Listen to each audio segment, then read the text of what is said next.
we, when we were in England, I remember going to church.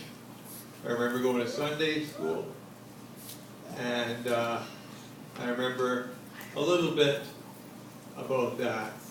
But my parents, my dad was really active in the church, and my mom was too. But when we moved to Canada, when I was six years old, that all stopped, and we never went to church again. And I'm not sure why. My dad just said they didn't have the right kind of church, but I've looked into it, and we did have the right kind of church. So I don't know what happened in my dad's heart, but something changed, and we didn't go to church anymore. So I kind of developed this hole in my heart, and as I grew up, that hole was there, and it got bigger, and you know, a lot of the kids, I was different, right? Because I'd gone to England, and at my grad ceremony, they even said that they remember me coming in almost a uniform to school that first day. But that's not true, and I don't know where they got that from, because I'd gone to school in Fort McMurray for a year before that. So I asked my mom, she said, no, you were wearing jeans and a t-shirt, and you were wearing what kids wore back then. Because she wondered about that too, when I said that. But anyway, we had a youth group. There was a church youth group. All my friends went there, except one, and that was my best friend. And so I'd gone to that several times. I'd gone to church with them several times. And but I never gave my life to Jesus. So after I started drinking alcohol when I was 13, started smoking pot when I was probably 14, and I partied quite a bit. But I was always the guy that went way over the edge. Passed out lots of places, missed my curfew at home, always came up with these wild excuses.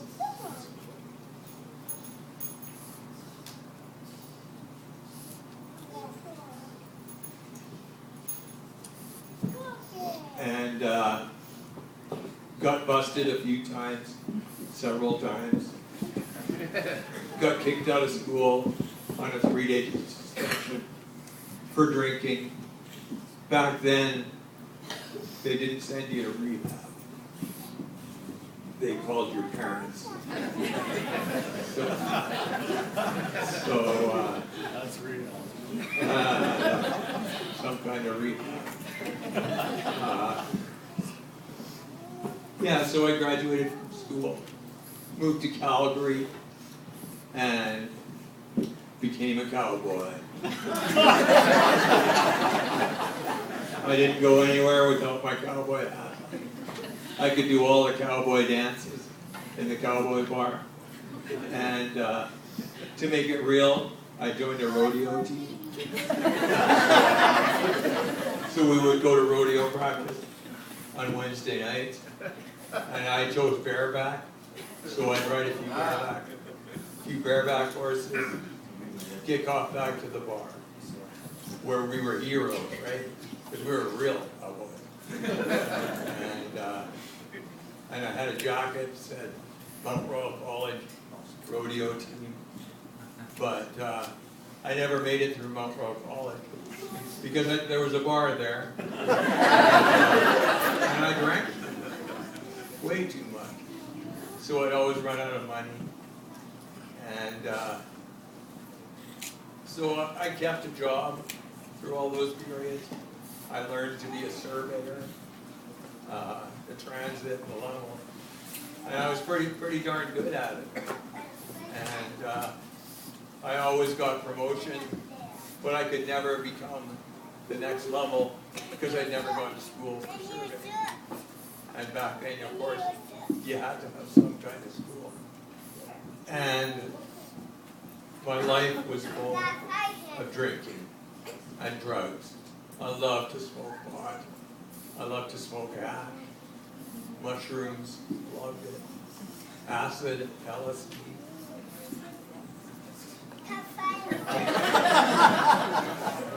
But I had this big hole in my heart. I met my first wife. We got married. I had a son who's here today. I'm very proud of him. He's going to be hopefully going to school, finish some things, and go to a radio broadcasting. Is it still? Yeah. Time to time, but with me heading off, he's going to get some cash from the insurance. Anyway, that marriage lasted, I think, 18 months because I would get drunk. I couldn't quit smoking. It was a big one. And, I never cheated on my wife. But, man, it was not a happy marriage. Let's say that. Lasted 18 months. I got divorced, and I moved up to Peace River. My grandfather, or my father-in-law, got me a job with forestry, and of course I got good at that, and was able to work initial attack during the summer, and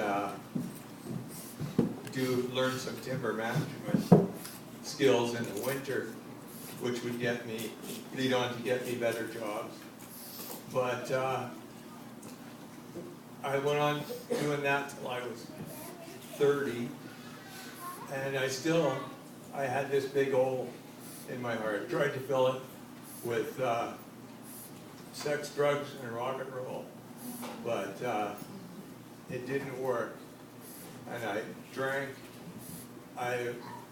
It's amazing. I never gotten impaired. I woke up one time, Peace River, over the dike, where every car that went across the bridge could see me. Probably couldn't see who it was. And I climbed back over the dike, and my car's there with the door open, like only that much, and a bag of weed sitting on it. And I'm thinking, should I get in and go home? I was like, is there going to be 10 golf carts? But there wasn't. I got in, went home, slept in my bed for several hours. I used to lose my car. Anyway, I was 30 years old. I'd been dating this woman, and one day on her way out the door, she had left, excuse me, I gotta have a drink.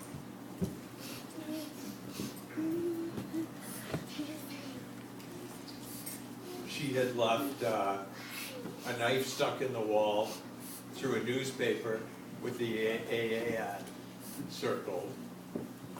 It was down around this time that my daughter was made, but I didn't know about her, didn't know about that it was my daughter. And I even ran into them. I started going to AA, and I stopped drinking. I haven't had a drink since my first AA meeting, 19 years ago. I know.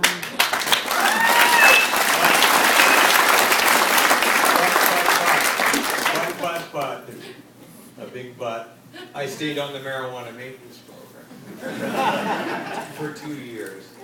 So I've been clean and sober now for 17 years.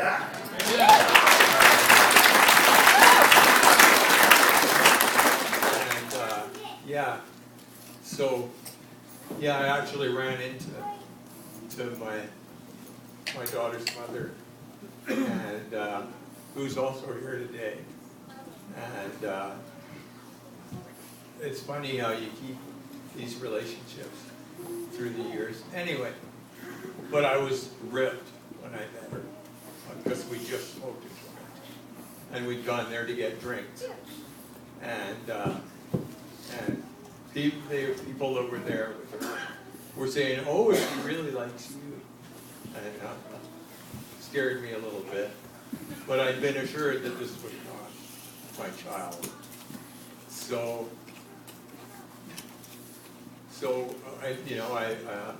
that was that. It wasn't. She wasn't my daughter, and I wasn't ready to have another child in my life at that time anyway. But after 2 years, I quit drinking, so I consider myself having 17 years of sobriety now. Wow, that's what a cheer. That cheer did that. And part of the AA program is to having a higher power. And I was searching for my higher power. I met a girl at an AA meeting, moved in with her after a month, being together for a month, moved in together.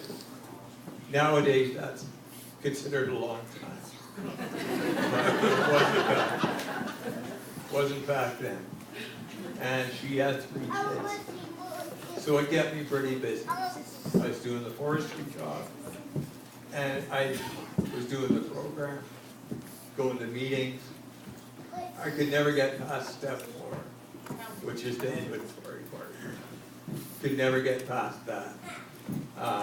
Actually, I didn't know it at the time, but I could never get past 1. Step 1 to 3, which is about finding your higher power. I just, God, I'm praying to God. One day this woman, actually my 3rd wife and I, split up after 4 years, and I started seeing a psychologist, and she said, "Well, what is this God? You say you're praying to God. Who's this God you're praying to?" And I'm like, "Well, maybe the God of the Bible." "Oh, what church do you go to?" And she had me, right? I didn't have a higher power. So I started looking around. My friend Ray, I don't know, did you guys make it? Ray and Wendy? Yeah, good. I can't see so far back. But my friend Ray, who's still here today, also said, there's a lot of girls at this church I go to.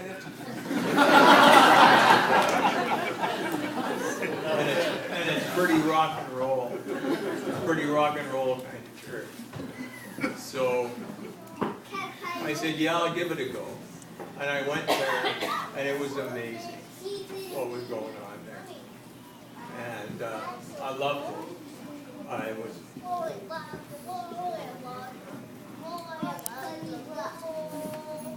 I was captivated by something that kept me going back there.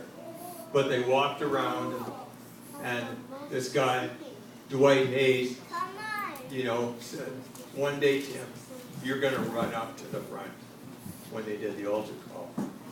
And I said, no way.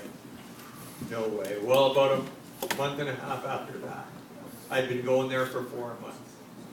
I think I'd been to the pastor's house for dinner twice. I was becoming part of their little community. But I still hadn't given my heart to the Lord.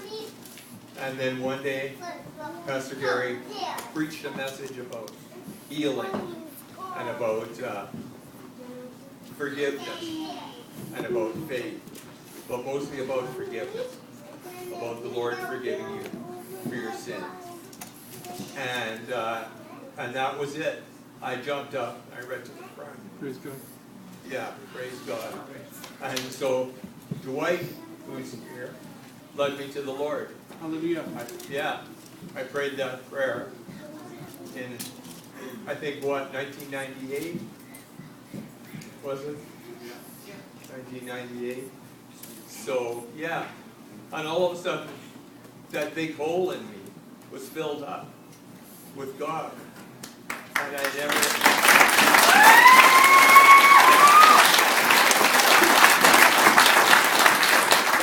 never had an urge to drink or to do drugs ever since that point. And I did those steps, and I did them right, and I did them the right way, and shared at the end with Pastor Gary with my fourth step. That's the fifth step, actually. Sharing with the pastor or whoever. Oh, sorry, missing the mic there. So I did that. My life was filled up. My life was full. And right away, Pastor Gary said, you got to do something with this. You got to join the Christian Bikers, right? Because I was, riding a motorcycle. And so a guy named Ken Froese, might have heard of him. He's a very quite well-known drag racer with the Christian Bikers. He, the closest chapter was Stony Plain, the Resurrection Riders, and they met in Stony, I think at that time. And I went to them, and I started doing ministry with them. And I learned a lot. I learned how to become a minister for Jesus Christ, and how to serve. And I found out that that's what God wanted me to be, was a servant, right? And so, long story short, ended up in the Salvation Army, serving. I quit the Christian Bikers because I didn't want to divide my life, do two things. My father actually taught me to, if you can't choose what to do, choose the one that you're best at and do it well, and let all the other stuff be. So I ended up with the Salvation Army, because boy, we need servants here. Like Donna said, I learned how to serve here, downstairs in this building. I proposed to my wife in the kitchen of this building. And and the Salvation Army became a really big part of my life. And so if you still have that hole in your heart, maybe today it can get filled up. Maybe today that hole can get filled up, and you can have a life like I've had, serving in the Salvation Army, serving to people, to the homeless, to the sick, the lame, the alcoholics, prostitutes that are still out on the street and aren't ready for it yet. Can help serve in the dinner, right?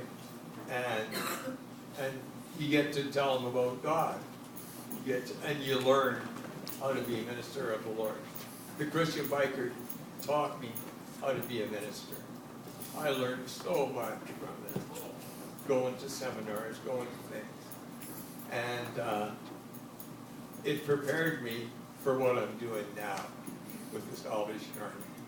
So praise God how much my life has changed, and your life can change too. You can fill up that hole.